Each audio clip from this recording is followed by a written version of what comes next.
क्या आपने कभी सोचा कि इंसान की सबसे गहरी कमजोरी क्या है? वो अंधेरा जो हमारे अंदर छुपा है, जो हमें अपने ही डर, लालच और सत्ता की भूख में डुबो देता है।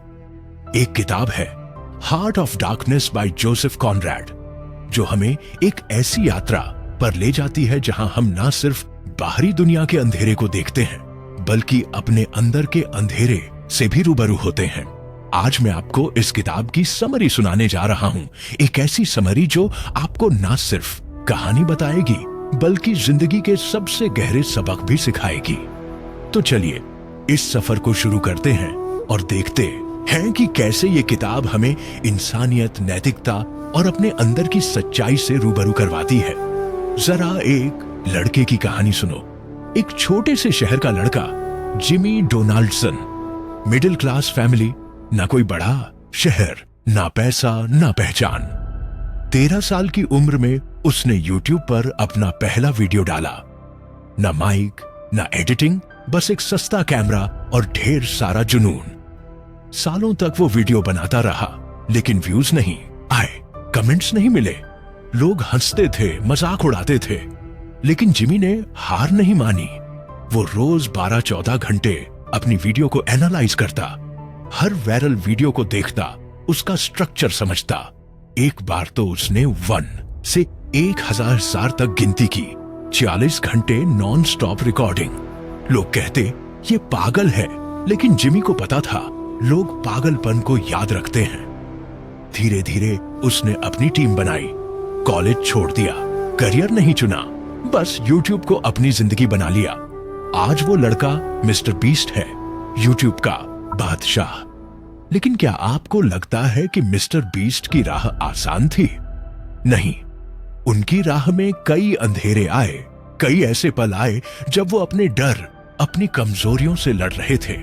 और यही वो बात है जो हार्ट ऑफ डार्कनेस हमें सिखाती है कि असली जंग बाहर नहीं, हमारे अंदर होती है। कहानी शुरू होती है चार्ल्स मार्लो नाम के एक नाविक से, जो एक जहाज पर अपने साथियों को अपनी जिंदगी की सबसे अजीब और डरावनी यात्रा की कहानी सुनाता है। मार्लो एक नौजवान था जो लंदन में एक कंपनी के लिए काम करता था।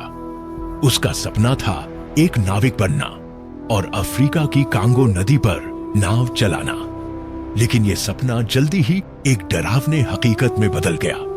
मार्लो को एक मिशन दिया जाता है, उसे कांगो के जंगलों में गहराई तक जाना है और एक मैनेजर को ढूंढना है जिसका नाम है मिस्टर कर्ट्स। कर्ट्स एक ऐसा शख्स था जिसके बारे में कंपनी में सब बात करते थे। वो एक स्टार था, एक ऐसा आदमी जो हाथी दांत, आइवरी इकट्ठा करने में माहिर था और जिसके बारे में कहा जाता था कि वो जंगल में भगवान की तरह पूजा जाता है। लेकिन मार्लो को जल्दी ही पता चलता है कि कर्ट्स की कहानी उतनी साधारण नहीं है जितनी दिखती है। मार्लो अपनी यात्रा शुरू करता है और जैसे जैसे वो कांगो नदी पर आगे बढ़ता है, वो एक अजीब सा अंधेरा महसूस करता है। ये अंधेरा सिर्फ जंगल का नहीं था, बल्कि उन लोगों का भी था जो वहां रहते थे और उन यूरोपियंस का भी जो वहां आए थे। मार्लो देखता है कि कैसे यूरोपियन लोग जो खुद को सभ्य कहते थे, वहां के स्थानीय लोगों को गुलामों की तरह ट्रीट करते थे। वो लोग हाथी दांत के लिए कुछ भी करने को तैयार थे, मारना, लूटना, धोखा देना। मार्लो को ये सब देखकर अजीब लगता है। वो सोचता है, क्या सभ्यता का मतलब यही है? क्या हम वाकई में उनसे बेहतर हैं जिन्हें हम जंगली कहते हैं? ये सवाल मार्लो के दिमाग में बार बार आते हैं और वो धीरे धीरे समझने लगता है कि असली अंधेरा बाहर नहीं, बल्कि इंसान के दिल में है। मार्लो की यात्रा आसान नहीं थी। उसे भूख, बीमारी और जंगल के खतरों का सामना करना पड़ा। लेकिन उससे भी बड़ा खतरा था वो लोग जो उसके साथ थे, कंपनी के लोग जो सिर्फ पैसा और सत्ता के भूखे थे। मार्लो देखता है कि कैसे ये लोग एक दूसरे से जलते हैं, कैसे वो झूठ बोलते हैं और कैसे वो सिर्फ अपनी सत्ता को बचाने के लिए कुछ भी कर सकते हैं। लेकिन मार्लो इन सब से दूर रहता है। वो सिर्फ अपना काम करना चाहता है, कर्ट्स को ढूंढना और उसे वापस लाना। मिस्टर बीस्ट की तरह मार्लो भी अपने मिशन पर फोकस करता है। मिस्टर बीस्ट ने भी तो सालों तक मेहनत की बिना किसी रिजल्ट के। लोग उनके वीडियो को देखते तक नहीं थे, लेकिन क्या उन्होंने हार मानी? नहीं, वो अपने मिशन पर डटे रहे और मार्लो भी वही करता है। वो जंगल के अंधेरे में उन सब बुराइयों के बीच अपने मकसद को नहीं भूलता। जैसे जैसे मार्लो कर्ट्स के करीब पहुंचता है, उसे अजीब अजीब बातें सुनने को मिलती हैं। लोग कहते हैं कि कर्ट्स अब वो इंसान नहीं रहा जो पहले था। वो जंगल में एक भगवान बन गया है। स्थानीय लोग उसे पूजते हैं और वो उनके ऊपर राज करता है। मार्लो को लगता है कि शायद कर्ट्स ने कुछ बड़ा कर दिखाया है, लेकिन जब वो आखिरकार कर्ट्स से मिलता है तो उसे एक डरावना सच पता चलता है। कर्ट्स बीमार है, कमजोर है और उसका दिमाग पागलपन की हद तक पहुंच चुका है। कर्ट्स ने जंगल में अपनी सत्ता बनाई थी, लेकिन उसने ऐसा कुछ किया था जो इंसानियत के खिलाफ था। उसने स्थानीय लोगों को गुलाम बनाया, उन पर अत्याचार किए और अपनी सत्ता के लिए कुछ भी करने को तैयार था। मार्लो देखता है कि कर्ट्स के चारों तरफ इंसानों के सिर की खोपड़ियां लगी हैं। एक डरावना नजारा जो ये दिखाता है कि कर्ट्स कितना नीचे गिर चुका है। कर्ट्स की हालत देखकर मार्लो को एक बड़ा सबक मिलता है। वो समझता है कि कर्ट्स वो नहीं बन गया जो वो बनना चाहता था। कर्ट्स एक टैलेंटेड इंसान था जिसके पास बड़े सपने थे, लेकिन उसने अपने अंदर के अंधेरे को जीतने दिया। उसने अपनी नैतिकता को छोड़ दिया, अपनी इंसानियत को भूल गया और सत्ता की भूख में वो एक राक्षस बन गया। रयान हॉलिडे की तरह जोसेफ कॉनराड हमें यही सिखाते हैं कि असली जंग हमारे अंदर होती है। मिस्टर बीस्ट को देखो, जब उन्हें पहला बड़ा स्पॉन्सर मिला $10,000 का, तो उन्होंने सारा पैसा एक जरूरतमंद को दे दिया। लोग हैरान रह गए, लेकिन मिस्टर बीस्ट जानते थे कि असली कामयाबी सत्ता या पैसा जमा करने में नहीं, बल्कि दूसरों को देने में है। कर्ट्स ऐसा नहीं कर सका। उसने अपने अंदर के अंधेरे को जीतने दिया और वो हार गया। सोचो, अगर मिस्टर बीस्ट ने अपने अंदर के अंधेरे को जीतने दिया होता तो क्या वो आज यहां होते? नहीं ना। और अगर तुमने अभी तक इस चैनल को लाइक और सब्सक्राइब नहीं किया तो तुम भी हार मान रहे हो अपनी ग्रोथ से, अपनी नैतिकता से। अभी लाइक करो, सब्सक्राइब करो और इस समरी के साथ अपने अंदर की सच्चाई को समझने का पहला कदम उठाओ, क्योंकि जो लोग अभी कदम नहीं उठाते वो हमेशा पीछे रह जाते हैं। मार्लो कर्ट्स को वापस लाने की कोशिश करता है, लेकिन कर्ट्स की हालत बहुत खराब है। वो मरने की कगार पर है। अपनी आखिरी सांसों में कर्ट्स कुछ ऐसा कहता है जो मार्लो को हमेशा के लिए बदल देता है। कर्ट्स फुसफुसाता है, the horror, the horror. Marlow समझता है कि कर्ट्स को अपनी गलतियों का एहसास हो गया है। वो हॉरर जो कर्ट्स ने देखा वो जंगल का नहीं था, बल्कि उसके अपने दिल का था। कर्ट्स को एहसास हुआ कि उसने अपनी इंसानियत खो दी और ये एहसास उसे मरने से पहले मिला। कर्ट्स की मौत हो जाती है और मार्लो उसे वापस सभ्य दुनिया में ले जाता है, लेकिन मार्लो अब वो इंसान नहीं रहा जो पहले था। वो समझ गया है कि असली अंधेरा जंगल में नहीं बल्कि इंसान के अंदर होता है। मार्लो वापस लंदन पहुंचता है और वहां वो कर्ट्स की मंगेतर से मिलता है। वो लड़की कर्ट्स को एक महान इंसान समझती है। वो मार्लो से पूछती है कि कर्ट्स ने आखिरी बार क्या कहा। मार्लो सच बोल सकता था कि कर्ट्स ने द हॉरर कहा, लेकिन वो झूठ बोल देता है। वो कहता है उसने तुम्हारा नाम लिया। मार्लो ऐसा क्यों करता है?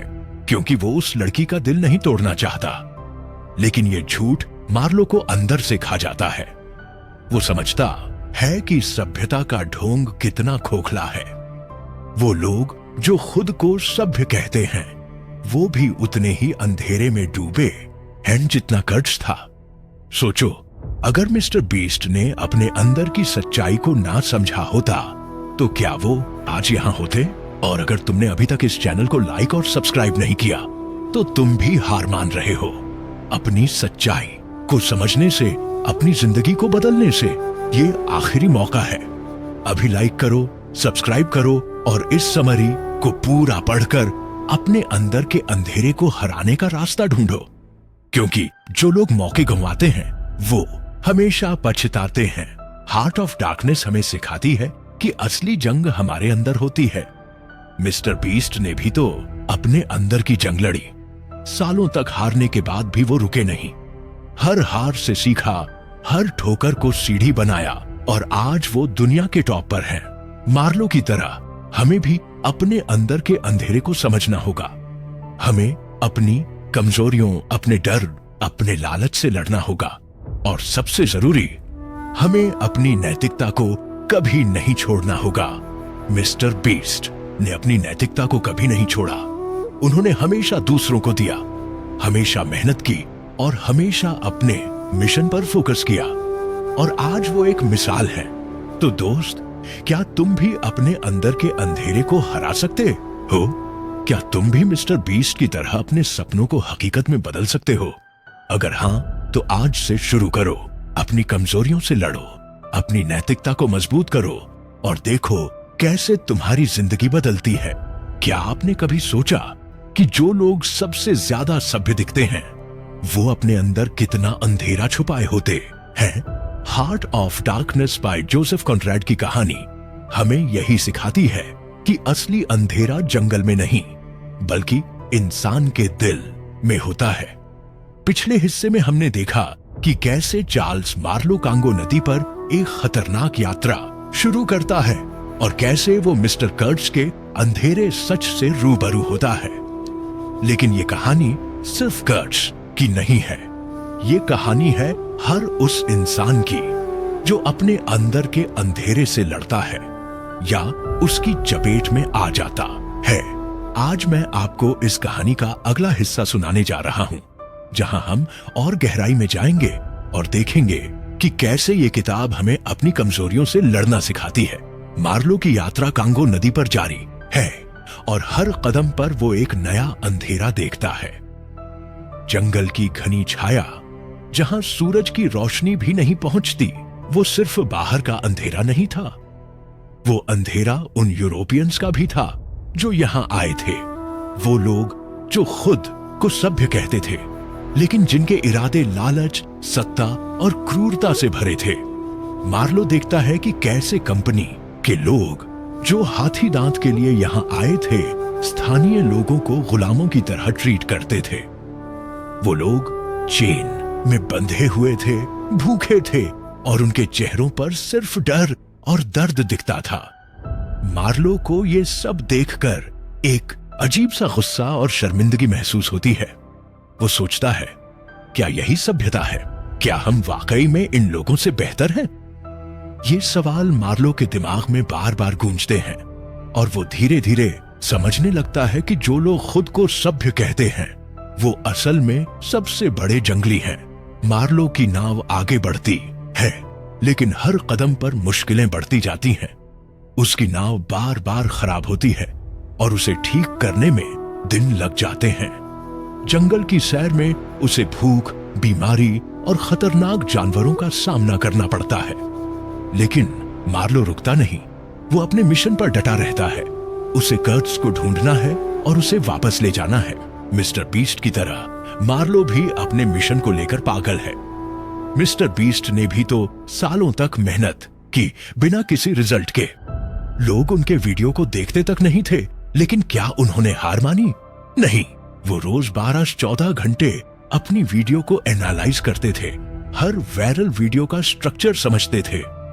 एक बार तो उन्होंने 1 से 1 निर्जार तक गिनती की, 24 घंटे नॉन स्टॉप रिकॉर्डिंग। लोग कहते थे ये पागल है, लेकिन मिस्टर बीस्ट को पता था कि लोग पागलपन को याद रखते हैं। मार्लो भी ऐसा ही करता है। वो हर मुश्किल को पार करता है क्योंकि उसे अपने मिशन पर भरोसा है। जंगल में मार्लो को कंपनी के और लोग मिलते हैं, वो लोग जो सिर्फ अपने फायदे के लिए यहां आए थे। वो लोग एक दूसरे से जलते थे, एक दूसरे को नीचा दिखाने की कोशिश करते थे। मार्लो देखता है कि कैसे ये लोग झूठ बोलते हैं, कैसे वो सिर्फ अपनी सत्ता को बचाने के लिए कुछ भी कर सकते हैं। एक बार मार्लो को पता चलता है कि उसकी नाव को जानबूझकर खराब किया गया था ताकि वो कर्ट्स तक ना पहुंच सके। कंपनी के कुछ लोग नहीं चाहते थे कि कर्ट्स वापस आए, क्योंकि कर्ट्स ने बहुत सारा हाथी दांत इकट्ठा किया था और वो लोग उस हाथी दांत को हड़पना चाहते थे। मार्लो को ये सब देखकर गुस्सा आता है, लेकिन वो चुप रहता है। वो समझता है कि यहां सच्चाई और ईमानदारी की कोई जगह नहीं है। लेकिन मार्लो हार नहीं मानता। वो अपनी नाव को ठीक करवाता है और आगे बढ़ता है। जैसे जैसे मार्लो कर्टिस के करीब पहुंचता है, उसे अजीब अजीब बातें सुनने को मिलती हैं। लोग कहते हैं कि कर्टिस अब वो इंसान नहीं रहा जो पहले था। वो जंगल में एक भगवान बन गया है। स्थानीय लोग उसे पूजते हैं और वो उनके ऊपर राज्य करता है। कुछ लोग कहते हैं कि कर्टिस ने जंगल में अपनी एक सेना बना ली है और वो अब कंपनी के लिए काम नहीं करता। मार्लो को यह सब सुनकर उत्सुकता होती है। वो सोचता है, कौन है ये कर्टिस? क्या उसने वाकई में कुछ बड़ा कर दिखाया है? लेकिन जब मार्लो आखिरकार कर्टिस के स्टेशन पर पहुंचता है तो उसे एक डरावना सच पता चलता है। कर्टिस बीमार है, कमजोर है और उसका दिमाग पागलपन की हद तक पहुंच चुका है। कर्टिस ने जंगल में अपनी सत्ता बनाई थी, लेकिन उसने ऐसा कुछ किया था जो इंसानियत के खिलाफ था। उसने स्थानीय लोगों को गुलाम बनाया, उन पर अत्याचार किए और अपनी सत्ता के लिए कुछ भी करने को तैयार था। मार्लो देखता है कि कर्टिस के चारों तरफ इंसानों के सिर की खोपड़ियां लगी हैं। एक डरावना नजारा जो ये दिखाता है कि कर्टिस कितना नीचे गिर चुका है। कर्टिस की हालत देखकर मार्लो को एक बड़ा सबक मिलता है। वो समझता है कि कर्टिस वो नहीं बन गया जो वो बनना चाहता था। कर्टिस एक टैलेंटेड इंसान था जिसके पास बड़े सपने थे, लेकिन उसने अपने अंदर के अंधेरे को जीतने दिया। उसने अपनी नैतिकता को छोड़ दिया, अपनी इंसानियत को भूल गया और सत्ता की भूख में वो एक राक्षस बन गया। मिस्टर बीस्ट को देखो, जब उन्हें पहला बड़ा स्पॉन्सर मिला $10,000 का, तो उन्होंने सारा पैसा एक जरूरतमंद को दे दिया। लोग हैरान रह गए, लेकिन मिस्टर बीस्ट जानते थे कि असली कामयाबी सत्ता या पैसा जमा करने में नहीं, बल्कि दूसरों को देने में है। कर्टिस ऐसा नहीं कर सका। उसने अपने अंदर के अंधेरे को जीतने दिया और वो हार गया।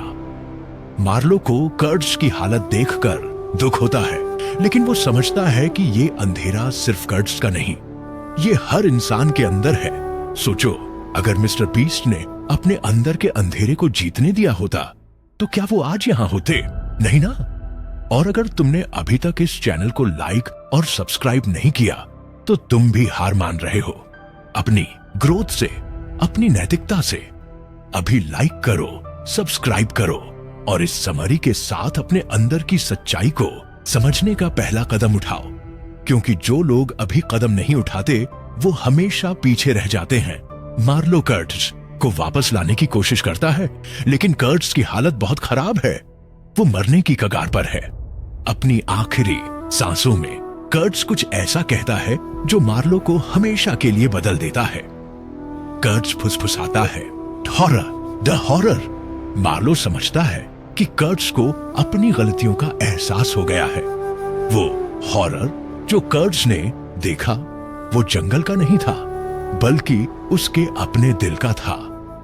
कर्टिस को एहसास हुआ कि उसने अपनी इंसानियत खो दी और ये एहसास उसे मरने से पहले मिला। कर्टिस की मौत हो जाती है और मार्लो उसे वापस सभ्य दुनिया में ले जाता है। लेकिन मार्लो अब वो इंसान नहीं रहा जो पहले था। वो समझ गया है कि असली अंधेरा जंगल में नहीं, बल्कि इंसान के अंदर होता है। वापस लंदन पहुंचकर मार्लो कर्टिस की मंगेतर से मिलता है। वो लड़की कर्टिस को एक महान इंसान समझती है। वो मार्लो से पूछती है कि कर्टिस ने आखिरी बार क्या कहा। मार्लो सच बोल सकता था कि कर्टिस ने द हॉरर कहा, लेकिन वो झूठ बोल देता है। वो कहता है उसने तुम्हारा नाम लिया। मार्लो ऐसा क्यों करता है? क्योंकि वो उस लड़की का दिल नहीं तोड़ना चाहता। लेकिन ये झूठ मार्लो को अंदर से खा जाता है। वो समझता है कि सभ्यता का ढोंग कितना खोखला है।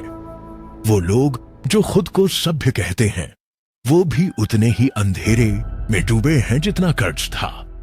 मार्लो को एहसास होता है कि सभ्यता और जंगलीपन में कोई खास फर्क नहीं है, दोनों में वही अंधेरा है, बस अलग अलग रूप में। लेकिन मार्लो की यात्रा सिर्फ कर्ज को ढूंढने की नहीं थी, ये यात्रा थी अपने अंदर के अंधेरे को समझने की। मार्लो समझता है कि कर्ज जो बन गया वो कोई भी बन सकता है। सत्ता की भूख, लालच और डर हर इंसान के अंदर है, लेकिन जो लोग इससे लड़ते हैं, जो अपनी नैतिकता को मजबूत रखते हैं, वही असली हिम्मत दिखाते हैं। मिस्टर बीस्ट ने भी तो ऐसा ही किया। सालों तक हारने के बाद भी वो रुके नहीं, हर हार से सीखा, हर ठोकर को सीढ़ी बनाया और आज वो दुनिया के टॉप पर है। मिस्टर बीस्ट ने अपनी नैतिकता को कभी नहीं छोड़ा। उन्होंने हमेशा दूसरों को दिया, हमेशा मेहनत की और हमेशा अपने मिशन पर फोकस किया। और आज वो एक मिसाल है। हार्ट ऑफ डार्कनेस हमें सिखाती है कि असली जंग हमारे अंदर होती है। हमें अपने डर, अपने लालच, अपनी सत्ता की भूख से लड़ना होगा और सबसे जरूरी, हमें अपनी नैतिकता को कभी नहीं छोड़ना होगा। मार्लो की तरह हमें भी अपने अंदर के अंधेरे को समझना होगा। हमें अपनी कमजोरियों से लड़ना होगा और अपनी इंसानियत को बचाना होगा। मिस्टर बीस्ट ने भी तो अपने अंदर की जंग लड़ी। जब उन्हें पहला बड़ा स्पॉन्सर मिला तो उन्होंने सारा पैसा एक जरूरतमंद को दे दिया। वो जानते थे कि असली कामयाबी देने में है, ना कि लेने में। मार्लो भी यही सीखता है कि सच्चाई और नैतिकता ही वो चीज है जो हमें इंसान बनाती है। सोचो, अगर मिस्टर बीस्ट ने अपने अंदर की सच्चाई को ना समझा होता तो क्या वो आज यहां होते? और अगर तुमने अभी तक इस चैनल को लाइक और सब्सक्राइब नहीं किया तो तुम भी हार मान रहे हो। अपनी सच्चाई को समझने से, अपनी जिंदगी को बदलने से ये आखिरी मौका है। अभी लाइक करो, सब्सक्राइब करो और इस समरी को पूरा पढ़कर अपने अंदर के अंधेरे को हराने का रास्ता ढूंढो, क्योंकि जो लोग मौके गंवाते हैं वो हमेशा पछताते हैं। तो दोस्त, हार्ट ऑफ डार्कनेस हमें सिखाती है कि असली हिम्मत अपने अंदर के अंधेरे से लड़ने में है। मिस्टर बीस्ट की तरह हमें भी अपनी कमजोरियों से लड़ना होगा। हमें अपनी नैतिकता को मजबूत करना होगा और सही रास्ते पर चलना होगा। क्या तुम भी अपने अंदर के अंधेरे को हरा सकते हो? क्या तुम भी मिस्टर बीस्ट की तरह अपने सपनों को हकीकत में बदल सकते हो? अगर हां, तो आज से शुरू करो। अपनी कमजोरियों से लड़ो, अपनी नैतिकता को मजबूत करो और देखो कैसे तुम्हारी जिंदगी बदलती है। क्या आपने कभी सोचा कि जो सभ्यता हमें गर्व करना सिखाती है, वही सभ्यता हमें कितना नीचे गिरा सकती है? Heart of darkness by Joseph Conrad की कहानी हमें पिछले हिस्से में दिखा चुकी है कि कैसे चार्ल्स मार्लो कांगो नदी की यात्रा पर अपने अंदर और बाहर के अंधेरे से रूबरू होता है। अब हम उस कहानी को और गहराई में ले जाएंगे, जहां मार्लो की यात्रा और कर्ज का पतन हमें इंसानियत के सबसे बड़े सवालों से टकराता है।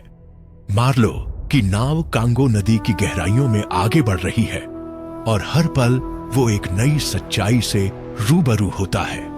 जंगल की सघनता अब सिर्फ पेड़ों और पत्तियों की नहीं थी, ये उन लोगों की क्रूरता का प्रतीक बन चुकी थी जो यहां सत्ता के लिए आए थे। मार्लो देखता है कि कैसे कंपनी के लोग स्थानीय लोगों को जानवरों से भी बदतर हालत में रखते हैं। वो चेन में बंधे हुए हैं, उनके शरीर कमजोर, चेहरे पर सिर्फ दर्द और डर। एक जगह मार्लो को कुछ लोग पेड़ों के नीचे मरते हुए दिखते हैं। भूख और थकान से उनकी सांसें टूट रही हैं। मार्लो को यह देखकर एक अजीब सा दर्द होता है। वो सोचता है, क्या हम इन्हें सभ्य बनाने आए हैं या इन्हें खत्म करने? ये सवाल उसके दिमाग में बार बार गूंजता है और वो समझने लगता है कि सभ्यता का दावा करने वाले लोग असल में कितने बर्बर हो सकते हैं। मार्लो की यात्रा में हर दिन नई मुश्किलें आती हैं। उसकी नाव का इंजन बार बार खराब होता है और उसे ठीक करने में घंटों लग जाते हैं। जंगल की गर्मी, मच्छर और अजीब अजीब सी आवाजें मार्लो को परेशान करती हैं। एक बार तो उसकी नाव पर हमला होता है। स्थानीय लोग तीर चलाते हैं और मार्लो का एक साथी मारा जाता है। मार्लो को गुस्सा आता है, लेकिन वो समझता है कि ये लोग अपनी जमीन, अपनी आजादी के लिए लड़ रहे हैं। वो सोचता है, अगर कोई हमारी जमीन पर कब्जा करने आए तो क्या हम चुप बैठेंगे? मार्लो का ये फोकस, ये हिम्मत हमें मिस्टर बीस्ट की याद दिलाता है। मिस्टर बीस्ट ने भी तो सालों तक हार का सामना किया। उनके वीडियो को कोई नहीं देखता था, लोग मजाक उड़ाते थे, लेकिन क्या वो रुके? नहीं, वो रोज 12-14 घंटे अपनी वीडियो को एनालाइज करते थे, हर वायरल वीडियो का स्ट्रक्चर समझते थे। एक बार तो उन्होंने 1 से 1000 तक गिनती की, 24 घंटे नॉन स्टॉप रिकॉर्डिंग। लोग कहते थे ये पागल है, लेकिन मिस्टर बीस्ट को पता था कि लोग पागलपन को याद रखते हैं।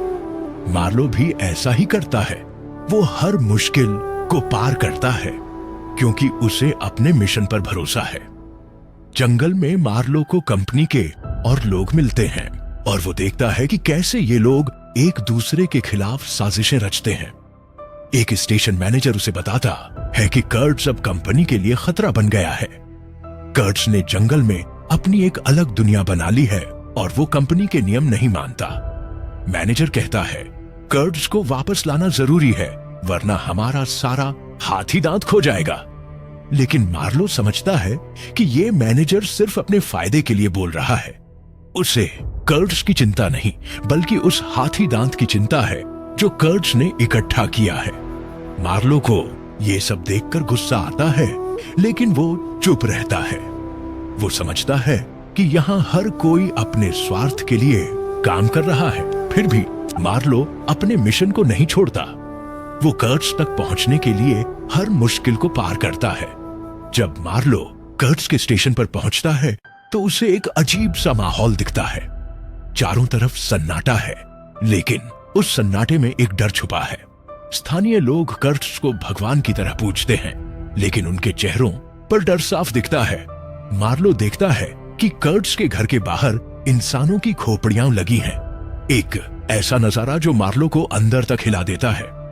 कर्ट्स से मिलने पर मार्लो को एक कमजोर, बीमार इंसान दिखता है। कर्ट्स का शरीर टूट चुका है, लेकिन उसकी आंखों में अभी भी एक अजीब सी चमक है। कर्ट्स मार्लो से बात करता है और उसकी बातों में एक पागलपन झलकता है।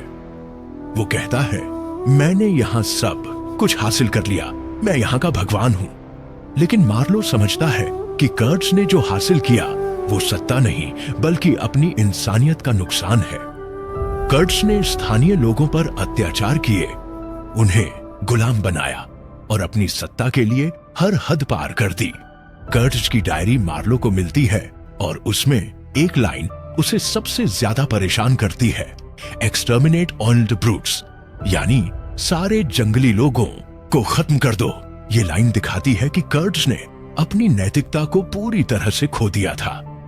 वो उन लोगों को जंगली समझता था जिन्हें वो सभ्य बनाने आया था, लेकिन मार्लो समझता है कि असल जंगलीपन कर्ट्स के अंदर था।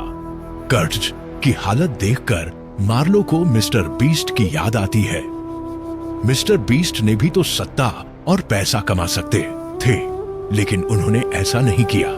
जब उन्हें पहला बड़ा स्पॉन्सर मिला $10,000 का, तो उन्होंने सारा पैसा एक जरूरतमंद को दे दिया। लोग हैरान रह गए, लेकिन मिस्टर बीस्ट जानते थे कि असली कामयाबी सत्ता या पैसा जमा करने में नहीं, बल्कि दूसरों को देने में है। कर्ट्स ऐसा नहीं कर सका। उसने अपने अंदर के अंधेरे को जीतने दिया और वो हार गया। सोचो, अगर मिस्टर बीस्ट ने अपने अंदर के अंधेरे को जीतने दिया होता तो क्या वो आज यहां होते? नहीं ना। और अगर तुमने अभी तक इस चैनल को लाइक और सब्सक्राइब नहीं किया तो तुम भी हार मान रहे हो अपनी ग्रोथ से, अपनी नैतिकता से। अभी लाइक करो, सब्सक्राइब करो और इस समरी के साथ अपने अंदर की सच्चाई को समझने का पहला कदम उठाओ, क्योंकि जो लोग अभी कदम नहीं उठाते वो हमेशा पीछे रह जाते हैं। मार्लो कर्ट्स को वापस ले जाने की कोशिश करता है, लेकिन कर्ट्स की हालत हर दिन बिगड़ती जाती है। वो मरने की कगार पर है। अपनी आखिरी सांसों में कर्ट्स कुछ ऐसा कहता है जो मार्लो को हमेशा के लिए बदल देता है। कर्ट्स फुसफुसाता है, the horror, the horror. Marlow समझता है कि कर्ट्स को अपनी गलतियों का एहसास हो गया है। वो हॉरर जो कर्ट्स ने देखा वो जंगल का नहीं था, बल्कि उसके अपने दिल का था। कर्ट्स को एहसास हुआ कि उसने अपनी इंसानियत खो दी, और ये एहसास उसे मरने से पहले मिला। कर्ट्स की मौत हो जाती है और मार्लो उसे वापस सभ्य दुनिया में ले जाता है। लेकिन मार्लो अब वो इंसान नहीं रहा जो पहले था। वो समझ गया है कि असली अंधेरा जंगल में नहीं बल्कि इंसान के अंदर होता है। लंदन पहुंचकर मार्लो कर्टिस की मंगेतर से मिलता है। वो एक खूबसूरत मासूम लड़की है जो कर्टिस को एक महान इंसान समझती है। वो मार्लो से पूछती है, उसने आखिरी बार क्या कहा? मार्लो के सामने दो रास्ते हैं। या तो वो सच बोले कि कर्टिस ने द हॉरर कहा, या वो उस लड़की का दिल बचाने के लिए झूठ बोले। मार्लो झूठ चुनता है। वो कहता है, उसने तुम्हारा नाम लिया। ये झूठ बोलते वक्त मार्लो का दिल भारी हो जाता है। उसे लगता है कि वो सभ्यता के उस ढोंग का हिस्सा बन गया है जिसे वो जंगल में देखकर नफरत करने लगा था। मार्लो समझता है कि सभ्यता और जंगलीपन में कोई खास फर्क नहीं है। दोनों में वही अंधेरा है, बस अलग अलग रूप में। मार्लो की ये यात्रा सिर्फ कर्ट्स को ढूंढने की नहीं थी, ये यात्रा थी अपने अंदर की सच्चाई को समझने की। मार्लो देखता है कि कैसे कर्ट्स का लालच, उसकी सत्ता की भूख उसे एक राक्षस में बदल देती है। लेकिन मार्लो समझता है कि ये अंधेरा सिर्फ कर्ट्स का नहीं, ये हर इंसान के अंदर है। सवाल ये है कि हम उस अंधेरे से लड़ते हैं या उसे जीतने देते हैं। मिस्टर बीस्ट ने अपने अंदर के अंधेरे से लड़ाई की। सालों तक हारने के बाद भी वो रुके नहीं। हर हार से सीखा, हर ठोकर को सीढ़ी बनाया, और आज वो दुनिया के टॉप पर है। मिस्टर बीस्ट ने अपनी नैतिकता को कभी नहीं छोड़ा। उन्होंने हमेशा दूसरों को दिया, हमेशा मेहनत की और हमेशा अपने मिशन पर फोकस किया। और आज वो एक मिसाल है। हार्ट ऑफ डार्कनेस हमें सिखाती है कि हमें अपने अंदर के अंधेरे से लड़ना होगा। हमें अपने लालच, अपने डर, अपनी सत्ता की भूख को काबू में रखना होगा। और सबसे जरूरी, हमें अपनी नैतिकता को कभी नहीं छोड़ना होगा। मार्लो की तरह हमें भी अपनी कमजोरियों को समझना होगा और उनसे लड़ना होगा। मिस्टर बीस्ट ने भी तो ऐसा ही किया। उन्होंने कभी हार नहीं मानी, कभी अपनी नैतिकता को नहीं छोड़ा, और आज वो एक मिसाल है। सोचो, अगर मिस्टर बीस्ट ने अपने अंदर की सच्चाई को ना समझा होता तो क्या वो आज यहां होते? और अगर तुमने अभी तक इस चैनल को लाइक और सब्सक्राइब नहीं किया तो तुम भी हार मान रहे हो। अपनी सच्चाई को समझने से, अपनी जिंदगी को बदलने से ये आखिरी मौका है। अभी लाइक करो, सब्सक्राइब करो और इस समरी को पूरा पढ़कर अपने अंदर के अंधेरे को हराने का रास्ता ढूंढो। क्योंकि जो लोग मौके गंवाते हैं वो हमेशा पछताते हैं।